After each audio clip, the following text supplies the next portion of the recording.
अजीत पवार को लेकर के क्या आप स्थिति स्पष्ट कर पाएंगे? क्या जानकारी है आपके पास?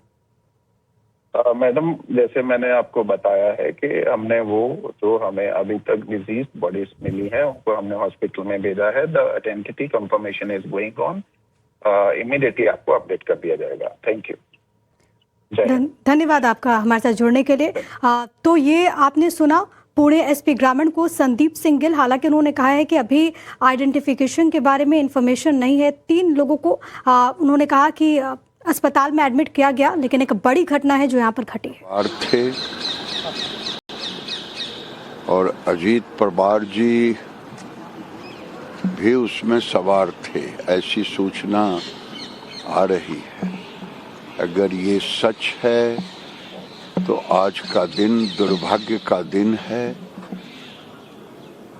इतनी बड़ी दुर्घटना शायद हम पिछले दशक में ऐसी दुर्घटना कभी हमको दिखने को नहीं मिला।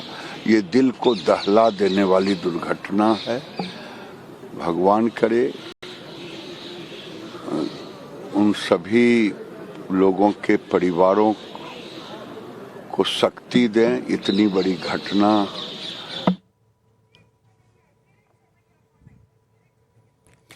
किरीट सोमैया हमारे साथ जुड़ गए इस पर बातचीत करने के लिए। किरीट सोमैया जी, ये बहुत दुखद खबर, महाराष्ट्र के उप मुख्यमंत्री अब हमारे बीच नहीं रहे, विमान हादसे का शिकार हो गए। क्या जानकारी आप तक पहुंची, कैसे यह हादसा हुआ भी, और क्या कहेंगे इस दुखद घटना को लेकर? वास्तव में जो दिखाई दे रहा है, और ये अजीत पवार जी का निधन एक ऐसा राजनीतिज्ञ है कि जो पॉजिटिव डेवलपमेंट जिसको कहते हैं, वो अजीत पवार के रूटीन हो गया था, उसके काम का हिस्सा बन गया था कि क्षेत्र का विकास हो, महाराष्ट्र का विकास हो। और वो विकास करते करते करते ही अचानक इस प्रकार का ये महाराष्ट्र के लिए बहुत बड़ा झटका है। जो विकास की गति महाराष्ट्र में अभी गति से आगे बढ़ रहा था, उसमें निश्चित क्षति पहुंचेगी। किरीट जी, क्योंकि जाहिर है पूरे महाराष्ट्र की सियासत के लिए बहुत दुखद है और अजीत पवार का यूं जाना देश के लिए बहुत दुखद है। लेकिन आप कैसे उनको याद करना चाहेंगे? क्योंकि लोग उनके व्यक्तित्व के बारे में बताते हैं कि बहुत मिलनसार रहे हैं, जिससे भी मिलते वो उसी तरीके से मिलते, चाहे वो पक्ष के हों या फिर विपक्ष के। वास्तव में हमारे महाराष्ट्र में ऐसा कहा जाता है कि 2 उप मुख्यमंत्री है, एक मुख्यमंत्री है। एक उप मुख्यमंत्री एकनाथ शिंदे रात को 2-3 बजे तक काम करते हैं, फील्ड में घूमते हैं। मुख्यमंत्री देवेंद्र फडणवीस रात को 12-1 बजे तक काम करते हैं। लेकिन अजीत पवार सबसे पहले उठकर सुबह 6 बजे से वो उठ के काम करते थे। आज भी देखो 8 बजे निकल गए थे विमान प्रवास में। तो दिन भर, और कोई भी व्यक्ति उसके पास कोई भी काम लेके जाता था, अगर वो विकास का है, महाराष्ट्र के विकास का, गांव के विकास का, किसान के विकास का, तो आउट ऑफ द वे जाके उनकी सहायता करते थे।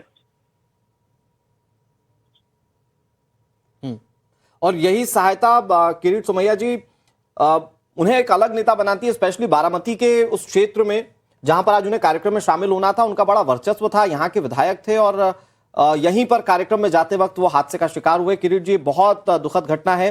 तस्वीरें हम अपने दर्शकों को लगातार दिखा रहे हैं, जिसमें कि ये देख सकते हैं आप कि कैसे वहां पर विमान का मलबा है, वहां पर रिकवर करने की कोशिश की जा रही थी बॉडीज को, क्योंकि शुरुआत में जब जानकारी मिली तब ये बताया जा रहा था कि कुछ लोग जख्मी हैं। फौरी तौर पर रेस्क्यू ऑपरेशन की शुरुआत की गई, और जैसा कि हमारे साथ पुणे ग्रामीण के एसपी जुड़े, वो बता रहे थे कि कुछ ही दूरी पर, मतलब जो प्रेमाइसेस है उसके ठीक बाहर ही ये विमान हादसे का शिकार हुआ। तो संभवतः ये आकलन किया जा क्रू मेंबर और जो पायलट वगैरह थे उनकी भी। हाँ, पूरा प्लेन क्रैश हो गया है, ऐसी सूचना प्राप्त हो रही है मीडिया के माध्यम से। बहुत ही हृदय विदारक घटना है।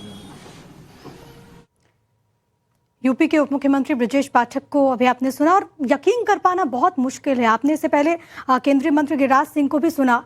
एनडीए के घटक के तौर पर एक बहुत बड़ी भूमिका अजीत पवार की रही। महाराष्ट्र को अग्रणी करने के लिए लगातार वो काम कर रहे थे। इसी बीच एक और बड़ी खबर है, पीएम मोदी अमित शाह ने मुख्यमंत्री देवेंद्र फडणवीस से बात की है, क्योंकि यकीन कर पाना बहुत मुश्किल है। और जैसा कि इस बात की जानकारी लगातार मिल रही है कि कार्यक्रम में सम्मिलित होने के लिए वो बारामती जा रहे थे, उसी बारामती से जहां से उन्होंने अपनी राजनीति की शुरुआत की थी, और दुखद अंत जिसकी कोई किसी ने कल्पना भी नहीं की होगी, उसी क्षेत्र में बारामती में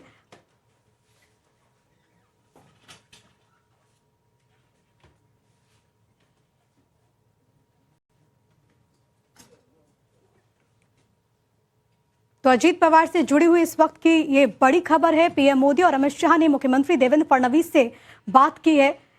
किसी ने सोचा नहीं होगा, और इतनी दुखद ये पूरी घटना है, इन्वेस्टिगेशन का विषय है, लेकिन ऐसी घटनाएं कई गंभीर प्रश्नों को जन्म देती है। अजीत पवार जो कि लगातार काम कर रहे थे महाराष्ट्र के विकास के लिए, और उनके व्यक्तित्व से जुड़ी हुई जितने भी लोगों से हम बात कर रहे हैं वो ये कहते हैं कि हर वक्त वो तत्पर रहे महाराष्ट्र को कैसे आगे बढ़ाना है। ना उन्होंने इसके लिए समय देखा, ना क्षेत्र, वो किसी भी वक्त कहीं पर भी निकल जाते थे। उद्देश्य यही था कि महाराष्ट्र को हर क्षेत्र में बेहतर बनाना है, आगे ले जाना है। और ये दो तस्वीरें इस वक्त आप देख रहे हैं इस हादसे से जुड़ी हुई, क्योंकि आप ये कल्पना से परे है। उप मुख्यमंत्री साहब उठते हैं, कार्यक्रम में जाना है, अपने विमान से उड़ान भरते हैं, और फिर अचानक से ये खबर आती है कि विमान हादसे का शिकार हो गया। ये कल्पना से परे, ये किसी ने सोचा ही नहीं होगा कि इस तरह की चीजें हो सकती हैं।